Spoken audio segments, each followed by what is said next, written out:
দরজা, জানলা, দরজা সব ঠিক আছে, সব ঠিক আছে। বাসায় তালা খুলে এইভাবে সারা দিন এইভাবে চুরি করে আমার সব কিছু নিয়ে গেছে। রাজধানীর বাড্ডা এলাকায় সাংবাদিক রবিউল ইসলাম পলাশের বাসায় চুরির ঘটনা ঘটেছে।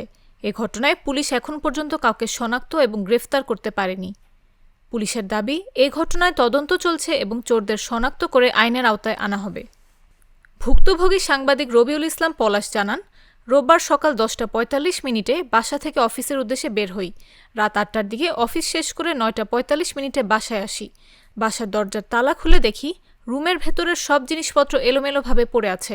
বাসা থেকে একটি ল্যাপটপ, একটি আইফোন, মাটির ব্যাংক ভর্তি 1 লাখ টাকা, একটি স্মার্ট ওয়াচ ও একটি হ্যান্ডি ক্যামেরা ও পাসপোর্ট, জাতীয় পরিচয়পত্র, ইংরেজি জন্মসনদ সহ গুরুত্বপূর্ণ কাগজপত্র নিয়ে যায় চোর। এ ঘটনায় পলাশ বাড্ডা থানায় একটি অভিযোগ দায়ের করেছেন। তিনি বলেন, বাসার সিসি ক্যামেরা ছিল, কিন্তু ক্যামেরার ফুটেজ পাওয়া যায়নি।